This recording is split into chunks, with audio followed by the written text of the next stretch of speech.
Size matters Farooq Dool ന്യൂസിന് എഴുതിയ ലേഖനം. ഇനി കേൾക്കാം ഡൂൾ ന്യൂസ് പോഡ്കാസ്റ്റ്. കയറാനുള്ള അടുത്ത വിമാനം യുദ്ധം മൂലം ക്യാൻസൽ ചെയ്തിരിക്കുന്നു എന്ന അനൗൺസ്മെന്റ് വരികയും ട്രാൻസിറ്റ് ലൗഞ്ചിൽ നിന്ന് ഹോട്ടലിലേക്ക് മാറ്റപ്പെടുകയും അവിടെ അനിശ്ചിതമായി അടുത്ത അറിയിപ്പ് കാത്തിരിക്കുകയും ചെയ്യേണ്ടി വരുമ്പോൾ നിങ്ങൾ ചെയ്യുന്നത് തന്നെയേ ഞാനും ചെയ്യുന്നുള്ളൂ. ഒരു നെറ്റ്ഫ്ലിക്സ് സീരീസ് കാണുക, ഒരു ബുക്ക് വായിക്കുക, ഇടയ്ക്ക് ഓരോ കാപ്പി കുടിക്കുക.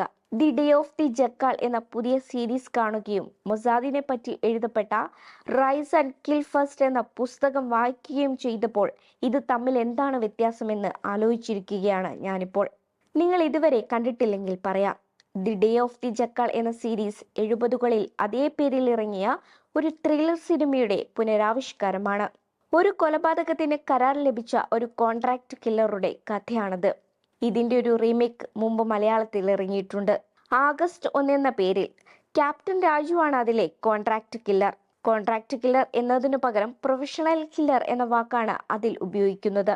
അവിടെയാണ് ആ വാക്ക് കേരളത്തിൽ പ്രസിദ്ധമാകുന്നത്. പിന്നീട് അത് കൊട്ടേഷൻ എന്ന പേരിലേക്ക് മാറ്റി.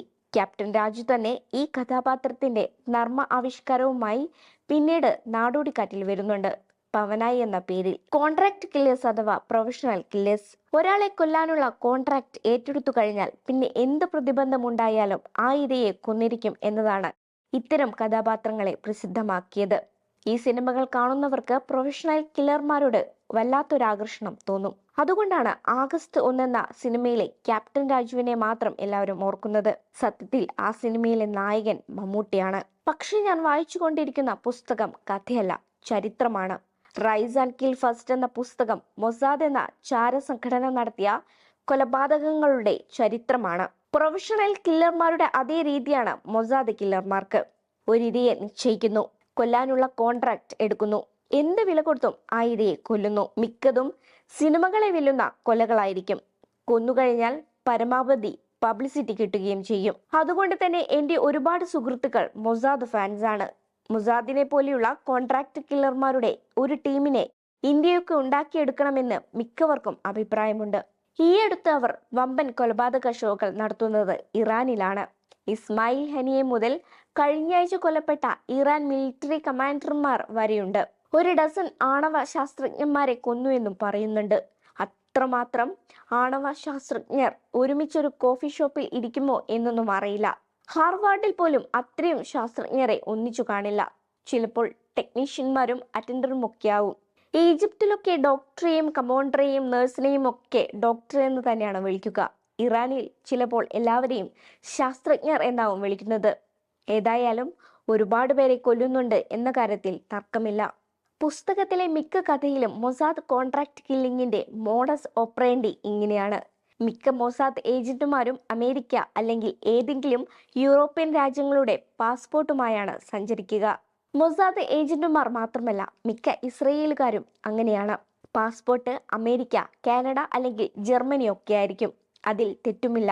മിക്ക ഇസ്രയേലുകാരും യൂറോപ്യന്മാരാണ്. ഇസ്രയേൽ അവർക്കൊരു അച്ചുവീട് മാത്രമാണ്. ഇവർ ഏതു രാജ്യത്ത് കൊലപാതകം നടത്തിയാലും അവരെ ഡിപ്ലോമാറ്റിക് ചാനലിലൂടെ രക്ഷപ്പെടുത്തി കൊണ്ടുപോകുക എന്നത് അമേരിക്കയുടെ ഉത്തരവാദിത്വമാണ്. ഡിപ്ലോമാറ്റിക് ചാനൽ എന്ന് പറഞ്ഞാൽ പലതരം ഭീഷണികളും വാഗ്ദാനങ്ങളും ഒക്കെ. കില്ലർമാരല്ലാത്ത ഏജന്റുമാരുടെ പണി പ്രാദേശികമായി ഒറ്റുകാരെ കണ്ടുപിടിക്കുകയാണ്. ഒറ്റുകാർക്കും അവരുടെ കുടുംബത്തിനും അമേരിക്കൻ ഗ്രീൻ കാർഡും $1 മില്യൺ വരെയും കൊടുക്കും. ഇത്രയും കിട്ടിയാൽ ഒറ്റുകാരാവാതിരിക്കാനുള്ള രാജ്യസ്നേഹം മിക്ക രാജ്യക്കാർക്കുമില്ല. അതുകൊണ്ട് തന്നെ ഇര ജപിക്കുന്ന അല്ലെങ്കിൽ സഞ്ചരിക്കാൻ സാധ്യതയുള്ള രാജ്യങ്ങളിൽ ഇവർ ഒറ്റുകാരെ റെഡിയാക്കി നിർത്തും. ആയുധങ്ങളും മറ്റു സംവിധാനങ്ങളും ഒരുക്കി കൊടുക്കും. ബാക്കി കാര്യങ്ങൾ ഒറ്റുകാർ ചെയ്യണം. ഫലസ്തീനു വേണ്ടി പ്രവർത്തിക്കുന്ന മിക്കവരെയും ഇങ്ങനെ കൊന്നിട്ടുണ്ട്. തങ്ങൾക്കെതിരാണെന്ന് തോന്നുന്ന ബ്രിട്ടീഷുകാരെയും അമേരിക്കക്കാരെയും കൊന്നിട്ടുണ്ട്. PLO, ഹമാസ് എന്നൊന്നുമില്ല, ആരെയും കൊല്ലും. ഹമാസ് ഉണ്ടായതു മുതൽ അതിന്റെ നേതൃത്വത്തിലുള്ള ഒരാളും വാർദ്ധക്യം വന്നു കട്ടിലിൽ കിടന്നു മരിച്ചിട്ടില്ല. ഹമാസ് നേതാക്കൾ വലിയ സുഖലോലുപരായി വിദേശത്തു താമസിക്കുകയാണെന്ന് എൻ്റെ സുഹൃത്തുക്കൾ ഇടയ്ക്കൊക്കെ വാട്സപ്പ് മെസ്സേജ് ഫോർവേഡ് ചെയ്യും. എവിടുന്നൊക്കെയോ ആരൊക്കെയോ അയക്കുന്നതാണ്. അങ്ങനെ ഒരാളുമില്ല. എല്ലാവരും ഒന്നുകിൽ കൊല്ലപ്പെട്ടിട്ടുണ്ട് അല്ലെങ്കിൽ ആസന്നമായ കൊലപാതകം കാത്തിരിക്കുന്നവരാണ്. അങ്ങനെയുള്ളവർ പണം കൊണ്ട് എന്തു ചെയ്യാൻ? അതുകൊണ്ട് തന്നെ ഹമാസ് പോലുള്ള സംഘടനകളുടെ നേതൃത്വത്തിൽ ഓരോ 10 കൊല്ലം കഴിയുമ്പോഴേക്കും പുതുരക്തങ്ങൾ വന്നു നിറയും. ഇസ്രായേൽ കൊല്ലാതെ വിടണമെങ്കിൽ ഒറ്റുകാരായിരിക്കണം. അതുകൊണ്ട് തന്നെ ഓരോ ഒറ്റുകാരനെയും പലസ്തീൻകാർ പേരെടുത്തു പറയും. മുമ്പൊരു പലസ്തീൻകാരനോട് ഒരു TV അവതാരകൻ പലസ്തീനിൽ എന്താണ് ഒരു ഗാന്ധിയോ മണ്ടേലയോ ഉണ്ടാവാത്തതെന്ന് ചോദിച്ചു. മറുപടി: ഒരുപാട് ഗാന്ധിമാരും മണ്ടേലമാരും പലസ്തീനിൽ ജനിച്ചിരുന്നു, പക്ഷേ കുഞ്ഞുങ്ങളായിരുന്നപ്പോഴേ ഇസ്രായേൽ കൊന്നുകളഞ്ഞു എന്നായിരുന്നു. ഖാനയിയെ കൊല്ലാൻ പോകുകയാണ് എന്നും അതോടെ യുദ്ധങ്ങൾ മുഴുവൻ അവസാനിക്കുമെന്നും നെതന്യാഹു പറഞ്ഞിട്ടുണ്ട്. മിക്കവാറും അതിന് കോൺട്രാക്ട് കില്ലർമാരുടെ ഒരു ടീമിനെ ഏർപ്പാടാക്കിയിട്ടുണ്ടാകും. ഒറ്റുകാർക്കുള്ള ഗ്രീൻ കാർഡും പൈസയും അമേരിക്കയിൽ റെഡിയാക്കി വെച്ചിട്ടുമുണ്ടാകും. അവർ ഖാനയിയെ കൊല്ലുകയും ചെയ്യും. അതുകൊണ്ട് ലോകത്ത് പ്രത്യേകിച്ച് ഒരു മാറ്റവും ഉണ്ടായില്ല. പുതിയ ഖാനയിമാർ വരിവരിയായി നിൽക്കുന്നുണ്ട്. അവരാരെങ്കിലും പുതിയ നേതാവാകും. ഖംനയി വധവും കാത്തിരിക്കുന്നവർക്ക് 1-2 ദിവസം ആർമാദിക്കാൻ ഒരവസരം കിട്ടും. അതിൽ കൂടുതൽ ഒരു പ്രാധാന്യവും അതിനുണ്ടാകില്ല. ഇസ്മായിൽ ഖനിയെ കൊല്ലപ്പെട്ട വാർത്ത വന്ന സമയത്ത് ഞാനൊരു പലസ്തീനിയുടെ കൂടെ യാത്ര ചെയ്യുകയായിരുന്നു. എനിക്കുള്ള ത്രാമ്പരപ്പ് പോലും അയാൾക്കുണ്ടായില്ല. സങ്കടമോ അത്ഭുതമോ അയാളുടെ മുഖത്തുണ്ടായില്ല. അതൊക്കെ ആരാണ് പ്രതീക്ഷിക്കാത്തതെന്ന് അയാൾ എന്നോട് പറഞ്ഞു. പലസ്തീനു വേണ്ടി പ്രവർത്തിക്കുന്ന ഏതെങ്കിലും ഒരു നേതാവ് കട്ടിലിൽ കിടന്ന് കുടുംബക്കാരൊക്കെ വെള്ളം തൊട്ടുകൊടുത്ത് ഭാര്യ നെഞ്ചത്തടിച്ചു കരയുമ്പോൾ മരിക്കുമെന്ന് വിചാരിക്കുന്ന ഒരു പലസ്തീനിയുമില്ല. ലെബനനിലും സിറിയയിലും ഇറാഖിലും ഇറാനിലും എന്നല്ല മറ്റൊരു രാജ്യത്തും അങ്ങനെ ഒരു വാർദ്ധക്യ മരണമുണ്ടാകില്ല. അതറിയാത്തവർ നമ്മളെയുള്ളൂ. ഇതൊക്കെ പറയാൻ കാരണമുണ്ട്. 2 ആഴ്ച മുൻപ് ജർമ്മനിയിലെ മ്യൂണിക്കിൽ യുവേഫ ഫുട്ബോൾ ഫൈനലിൽ സ്പെയിനും പോർച്ചുഗലും ഏറ്റുമുട്ടുന്ന മത്സരം നടക്കുമ്പോൾ റൊണാൾഡോയുടെയും കൂട്ടുകാരുടെയും മാന്ത്രിക കാലുകളിലൂടെ പന്ത് നീങ്ങുന്നതേ ഞാനടക്കമുള്ള 10,000 കാണാൻ ആഗ്രഹിച്ചുള്ളൂ. പക്ഷേ എന്റെ ശ്രദ്ധ ഉടക്കിയത് മറ്റൊന്നിലാണ്. സ്റ്റേഡിയത്തിൽ ഞാൻ ഇതുവരെ കണ്ടിട്ടില്ലാത്ത ഒരു കാഴ്ച. കളി കാണാൻ വന്ന ടീനേജ് കുട്ടികൾ കയ്യിൽ പിടിച്ചിരിക്കുന്ന പോസ്റ്ററിലെ കാക്കി യൂണിഫോം ഹിറ്റ്ലറുടെ യൂണിഫോം. പോസ്റ്ററിൽ ഹിറ്റ്ലറുടെ മുഖമില്ല. കാരണം കർശനമായ ആന്റിസെമിറ്റിക് നിയമങ്ങളുള്ള യൂറോപ്പിൽ അത് സാധ്യമല്ല. പക്ഷേ യൂണിഫോമിലെ ഘടനയും വിലങ്ങനെയുള്ള ചട്ടയും കാരണം ഹിറ്റ്ലറാണെന്ന് ആർക്കും കൃത്യമായി മനസ്സിലാകും. ഒരാളല്ല, ഒരുപാട് പേർ. കൂട്ടത്തിൽ ചിലർ നാസി മീനൽ ബോൾട്ടിനോട് സാമ്യമുള്ള 44 എന്നെഴുതിയ ജേഴ്സി പോലും ധരിച്ചിട്ടുണ്ടായിരുന്നു. ചില യൂറോപ്യൻ നഗരങ്ങളിൽ ഇരുട്ടിന്റെ മറവിൽ എഴുതപ്പെട്ട ജൂതവിരുദ്ധ മുദ്രാവാക്യങ്ങൾ കണ്ടിട്ടുണ്ടായിരുന്നെങ്കിലും ജീവനുള്ള മനുഷ്യർ ഹിറ്റ്ലറെ പ്രകീർത്തിക്കുന്നത് ആദ്യമായി കാണുകയായിരുന്നു. യൂറോപ്പിലെ പഴയ തലമുറ വോക്ക് എന്ന് പറയപ്പെടുന്ന പുതിയ തലമുറയ്ക്ക് കൈമാറിയത് ഒന്നേയുള്ളൂ: ആയിരക്കണക്കിന് കൊല്ലം കൈവിടാതെ സംരക്ഷിച്ചു പോന്ന ജൂതവിരോധം. കർശനമായ നിയമം കൊണ്ട് പൊതിഞ്ഞുകെട്ടി പുറത്തു കാണിക്കാതെ ആന്റിസെമിറ്റിസം എന്ന് വിളിക്കുന്ന ജൂതവിരോധം അവർ തലമുറ കൈമാറുന്നു. 70 ലക്ഷം ജൂതന്മാരെ ഗ്യാസ് അടിച്ചും പട്ടിണിക്കിട്ടും കൊന്നതിന് ശേഷവും ഇന്നും യൂറോപ്യൻ ജീനുകൾ ദഹിക്കുന്നത് ജൂതരക്തത്തിനാണ്. യൂറോപ്പിൽ ആരോട് സ്വകാര്യമായി സംസാരിച്ചാലും അത് പുറത്തുവരും. യൂറോപ്പും അമേരിക്കയും കൂടി ഇസ്രായേലിനെ സൃഷ്ടിച്ചു പരിപാലിക്കുന്നതിന്റെ പ്രധാന കാരണവും അതാണ്. മറ്റൊരു ഹോളോകോസ്റ്റ് ഒഴിവാക്കുക. അതിനായി ജൂതരെ പരമാവധി ദൂരെ കൊണ്ടുപോയി തള്ളുക. പൈശാചിക ഉദ്ദേശത്തോടു കൂടിയ 2 തൂണുകളിലാണ് ഇസ്രായേൽ നിലനിൽക്കുന്നത്.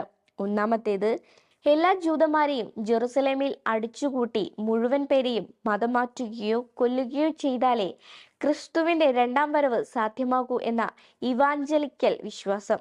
അതുമൂലമുള്ള അമേരിക്കൻ പിന്തുണ. രണ്ടാമത്തേത്, മറ്റൊരു ഹോളോകോസ്റ്റ് ഒഴിവാക്കാൻ വേണ്ടി യൂറോപ്പിലുള്ള പരമാവധി ജൂതന്മാരെ ദൂരെ ഒരു രാജ്യത്തേക്ക് മാറ്റാനുള്ള യൂറോപ്യൻ പദ്ധതി. അതുമൂലമുള്ള യൂറോപ്യൻ പിന്തുണ. കാലത്തെ അതിജീവിക്കാൻ കഴിയാത്ത 2 പൈശാചിക ഉദ്ദേശങ്ങളുടെ ഇരട്ടത്തൂൺ. ഈ മാസം ആദ്യം ഒരു ടെലിവിഷൻ ടോക്ക് ഷോയിൽ ബ്രിട്ടീഷ് ടെലിവിഷൻ അവതാരകൻ ഇസ്രായേലി അംബാസിഡറോട് ഒരു കാര്യം ചോദിച്ചു: നിങ്ങൾ ഇക്കൊല്ലം എത്ര കുട്ടികളെ കൊന്നിട്ടുണ്ടെന്ന്. അത് പ്രസക്തമല്ല എന്നാണ് അംബാസിഡർ പറഞ്ഞു. പക്ഷിപ്പനി തടയാൻ എത്ര താറാവുകളെ കൊന്നു എന്ന ചോദ്യത്തിന് പോലും അത്തരം ക്രൂരമായ ഉത്തരമുണ്ടാകില്ല. ഇസ്രായേലികൾ എവിടെ പോയാലും ഇപ്പോൾ ആളുകൾ ചോദിക്കുന്ന ചോദ്യമാണത്. എന്തിനാണ് ഈ കുട്ടികളെ മുഴുവൻ കൊന്നു തള്ളുന്നത്? എന്തിനാണ് പത്രക്കാരെ കൊല്ലുന്നത്? എന്തിനാണ് ശാസ്ത്രജ്ഞരെ കൊല്ലുന്നത്? എന്തിനാണ് യൂണിവേഴ്സിറ്റിക്ക് ബോംബിടുന്നത്? എന്തിനാണ് മനുഷ്യരെ പട്ടിണിക്കിടുന്നത്? എന്തിനാണ് ആശുപത്രിക്ക് ബോംബിടുന്നത്? എന്തിനാണ് ടെലിവിഷൻ സ്റ്റേഷനിൽ ബോംബിടുന്നത്? ഇങ്ങനെ 100 ചോദ്യങ്ങൾ. കഴിഞ്ഞ ദിവസം ഒരു ജയിലിന്റെ മുകളിൽ പോലും ബോംബിട്ടു. ഓടി രക്ഷപ്പെടാൻ പോലും കഴിയാത്ത ജയിൽ അന്തേവാസികളുടെ തലയിൽ ബോംബിട്ടിട്ട് ആർക്കെന്ത് കിട്ടാൻ? ആരെങ്കിലും കൊല്ലണം, അത്ര തന്നെ. വെസ്റ്റ് ബാങ്കിലെ സെറ്റിലർമാർ എന്ന് വിളിക്കുന്ന യൂറോപ്യൻ അധിനിവേശക്കാർ വെറുതെ ഇരിക്കുമ്പോൾ പോയി 1-2 ഗ്രാമീണരെ വെടിവെച്ചു കൊല്ലും. മോഷൻ ഡിക്റ്റേറ്ററിൽ യന്ത്രത്തോക്ക് പിടിപ്പിച്ച് മനുഷ്യരെ കൊല്ലുന്ന ഭൂമിയിലെ ഒരേയൊരു സ്ഥലമാണ് വെസ്റ്റ് ബാങ്ക്. ഇങ്ങനെ മനുഷ്യരെ കൊന്നു തള്ളുന്നത് എന്തിനെന്ന ചോദ്യത്തിന് ആന്റിസെമിറ്റിസം പടർത്താൻ ബ്ലഡ് ലിബൽ ആരോപണം ഉയർത്തുന്നു എന്ന മറുപടിയാണ് നെതന്യാഹു അടക്കം ഇസ്രായേലി നേതൃത്വം പറയുന്നത്. മതാചാരങ്ങൾക്ക് വേണ്ടി ക്രിസ്ത്യൻ കുട്ടികളെ ജൂതന്മാർ കൊന്നു രക്തമെടുക്കുന്നു എന്ന നൂറ്റാണ്ടുകളായി നിലനിൽക്കുന്ന അന്ധവിശ്വാസമാണ് ബ്ലഡ് ലിബൽ. അത് പറയുന്നത് നിയമവിരുദ്ധമാണ്. അതുകൊണ്ട് തന്നെ പലസ്തീൻ കുട്ടികളെ കൊല്ലുന്നതിനെ പറ്റി മറ്റാരും പറയരുത് എന്നത് ഇസ്രായേലിന്റെ വാദം. എന്നാലും എല്ലാവരും അതുതന്നെ പറഞ്ഞുകൊണ്ടിരിക്കുന്നു. കുട്ടികളെ കൊല്ലുന്നവർ എന്ന് വിളിക്കുന്നത് ആന്റിസെമിറ്റിസം ആകുന്നത് എങ്ങനെ? തങ്ങൾ ഒരു ഹോളോകോസ്റ്റ് നടത്തി 60 ലക്ഷത്തോളം ജൂതരെ കൊന്നതിന്റെ കുറ്റബോധം മൂലം യൂറോപ്യന്മാർ ഇസ്രായേൽ എന്തു ചെയ്താലും പിന്തുണയ്ക്കുന്ന കാലം ഏതാണ്ട് അവസാനിക്കുന്നു. ഇപ്പോഴുള്ള തലമുറ ആ കുറ്റബോധത്തോടെ ജീവിക്കുന്ന അവസാനത്തെ തലമുറയാകും. പുതിയവർ ചോദിക്കുന്നത്, പണ്ടെങ്ങോ ആരോ ചെയ്ത പാതകത്തിന് നിങ്ങൾ എന്തിനാണ് ഇപ്പോൾ നടക്കുന്ന കൊലപാതകങ്ങളെ പിന്താങ്ങുന്നത് എന്നാണ്. ഇറാൻ ഇസ്രായേലിലെ ആശുപത്രിയിൽ ബോംബിട്ടതിന്റെ വാർത്തകൾക്ക് കീഴെ കാണുന്ന 10,000-കണക്കിന് ഇമോജികൾ ഒരു കാര്യം ഉറപ്പിക്കുന്നുണ്ട്. നിരന്തരം നടത്തുന്ന കൊലപാതകങ്ങൾ ലോകത്ത് ഭീകരമായ തോതിൽ ഇസ്രായേൽ വിരോധം വളർത്തുന്നുണ്ട്. ഇസ്രായേലിന്റെ സർവനാശം ആഗ്രഹിക്കുന്നവർ ലോകം മുഴുവൻ നിറയുന്നുണ്ട്. ജൂതന്മാർക്ക് സമാധാനത്തോടെ ജീവിക്കണമെന്നും ഏതെങ്കിലും കാരണത്താൽ അവർക്ക് കൂട്ടമായി യൂറോപ്പിലേക്ക് തിരിച്ചു പോകേണ്ടി വന്നാൽ അവരെ യൂറോപ്യൻ വീണ്ടും ഗ്യാസ് ചേംബറിലേക്ക് ആനയിക്കുമെന്നും വിശ്വസിക്കുന്നവരാണ് ചരിത്രം പഠിച്ച എല്ലാവരും, പഠിക്കുന്ന ഞാനും. 2 ആഴ്ച മുമ്പ് ഫ്രാൻസിന്റെ നേതൃത്വത്തിൽ കുറെ യൂറോപ്യൻ രാജ്യങ്ങൾ പലസ്തീൻ രാജ്യത്തെ അംഗീകരിക്കാൻ പോവുകയാണെന്ന് പറഞ്ഞിരുന്നു. ഇതിനെപ്പറ്റി ഡിപ്ലോമസി കവർ ചെയ്യുന്ന ഒരു ജേർണലിസ്റ്റ് പറഞ്ഞത് അത് പലസ്തീനെ രക്ഷിക്കാൻ വേണ്ടിയല്ല, ഇസ്രായേലിനെ രക്ഷിക്കാൻ വേണ്ടിയാണെന്നാണ്. യൂറോപ്യൻ ജൂതർക്ക് ഇസ്രായേലിൽ എന്തെങ്കിലും രീതിയിൽ അരക്ഷിതത്വം ഉണ്ടാവുകയും അവർ തങ്ങളുടെ രാജ്യത്തിലേക്ക് തിരിച്ചു വരികയും ചെയ്യുന്ന അവസ്ഥ ഉണ്ടായാൽ ഭീകരമാകും യൂറോപ്പിലെ കൂട്ടക്കൊലകൾ. നൂറ്റാണ്ടുകളായി ജൂതരെ കൊന്നുകൊണ്ടിരിക്കുന്നവരാണ് യൂറോപ്യർ. ജീനിലുള്ളതാണത്, തലച്ചോറിലും.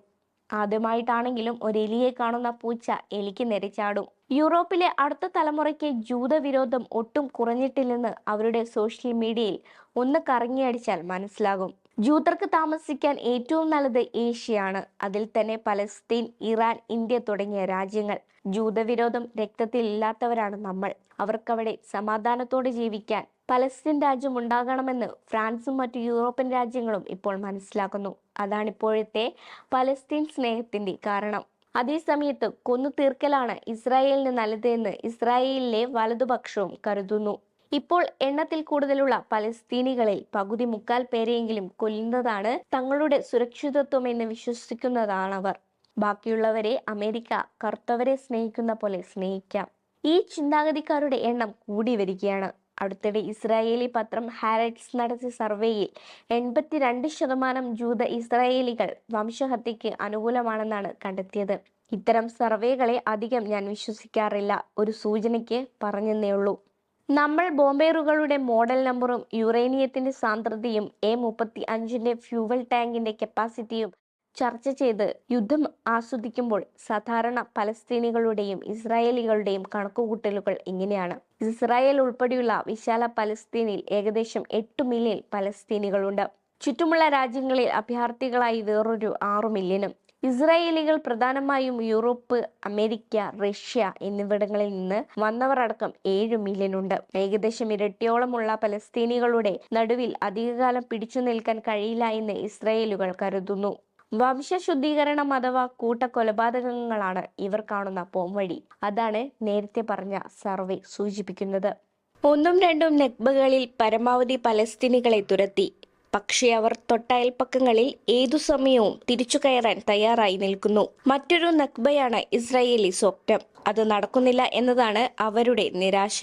ഇറാനുമായി ആകാശയുദ്ധം നടക്കുമ്പോൾ പട്ടാളക്കാരെ മുഴുവൻ ജോർദാൻ അതിർത്തിയിലേക്ക് പറഞ്ഞയക്കുകയായിരുന്നു ഇസ്രായേൽ ഒന്ന് പതറുന്നു എന്ന് കണ്ടാൽ ജോർദാനിലെ പലസ്തീൻ അഭയാർത്ഥികൾ കൂട്ടമായി ഇസ്രായേലിലേക്ക് വരും. കേരളത്തിലെ ഒരു കൊച്ചു തോടിന്റെ വീതിയേയുള്ളൂ അതിർത്തി തിരിക്കുന്ന ജോർദാൻ നദിക്ക്. പലസ്തീനികളുടെ കണക്കുകൂട്ടലും ഇത് തന്നെയാണ്. ജനസംഖ്യയാണ് ഇസ്രായേലിന്റെ പേടിയെങ്കിൽ അതുതന്നെയാണ് പലസ്തീനികളുടെ ആയുധവും. എണ്ണം നിലനിർത്തിയാൽ രാജ്യം സ്വാഭാവികമായും അവരുടെ കയ്യിൽ വരും. ദക്ഷിണാഫ്രിക്കയുടെയും ഇന്ത്യയുടെയും മറ്റനേകം അധിനിവേശ പോരാട്ടങ്ങളുടെയും ഉദാഹരണങ്ങൾ അവരുടെ മുന്നിലുണ്ട്. നെൽസൺ മണ്ടേല അക്കാര്യം യാസിർ അറാഫത്തിനോട് പറഞ്ഞിട്ടുമുണ്ട്. അറാഫത്തിന്റെ ശിഷ്യനായ മഹ്മൂദ് അബ്ബാസിനെ മിക്ക പലസ്തീനികൾക്കും ഇഷ്ടമല്ലെങ്കിലും മരിക്കാതിരിക്കുക എന്നതാണ് അദ്ദേഹത്തിന്റെ തന്ത്രം. അതുകൊണ്ടാണ് പലസ്തീനികൾ മരിക്കുന്നത് കാണുമ്പോൾ അദ്ദേഹത്തിന് കോപവും നിരാശയും വരുന്നതും തെറി വിളിക്കുന്നതും. ഇസ്രായേലികൾ തങ്ങളെ കൊന്നുകൊണ്ടിരിക്കുമെന്നും അതിനനുസരിച്ച് പ്രസവിക്കുന്നതാണ് തങ്ങളുടെ പോരാട്ടമെന്നും പലസ്തീൻ സ്ത്രീകളും കരുതുന്നു. 50,000-ത്തിലധികം പേരെ കൊന്നിട്ടും കഴിഞ്ഞ കൊല്ലത്തേതിനേക്കാൾ അധികമാണ് ഇപ്പോഴത്തെ ഗാസ ജനസംഖ്യ. പലസ്തീനികളുടെ ആയുധം ജനസംഖ്യയുടെ വലിപ്പമാണെങ്കിൽ ഇറാന്റെ ആയുധം രാജ്യത്തിന്റെ വലിപ്പമാണ്. Size matters. ഇസ്രായേലുകാർ 100 ഫ്ലൈറ്റിൽ പോയി ഇറാനിൽ 1000 ബോംബിട്ടാലും ഇറാൻ അവിടെ തന്നെ ഉണ്ടാകും. 1-2 കൊല്ലം കുറച്ചു വിലക്കയറ്റം ഉണ്ടാകും, കുറച്ചാളുകൾ മരിക്കും, അത്ര തന്നെ. പകരം 1000 ബാലിസ്റ്റിക് മിസൈൽ തിരിച്ചു ഇറാൻ ഇസ്രായേലിലേക്ക് അയച്ചാൽ ഇസ്രായേലിന്റെ പുക കാണും. ബില്യണുകൾ ചെലവാക്കി ഫൈറ്റർ ജെറ്റും സ്റ്റെൽത്ത് ബോംബറും എയർ ഡിഫൻസും വാങ്ങാതെ അവർ വന്നു ബോംബിട്ട് പൊയ്ക്കോട്ടെ. അതുകഴിഞ്ഞ് നമുക്ക് 1000 കിലോ പന്നിപ്പടക്കം നിറച്ച 500 ബാലിസ്റ്റിക് മിസൈൽ അങ്ങോട്ടേക്ക് അയക്കാമെന്ന ഇറാനിയൻ തന്ത്രമാണ് സുൻസുവിന്റെ ആർട്ട് ഓഫ് വാറിന് ശേഷം ലോകം കണ്ട ഏറ്റവും വലിയ യുദ്ധതന്ത്രം. എല്ലാവരും പറയുന്നു ഇറാൻ ഇനി ആവേശത്തോടെ ന്യൂക്ലിയർ ബോംബ് ഉണ്ടാക്കുമെന്ന്. എനിക്കങ്ങനെ തോന്നുന്നില്ല.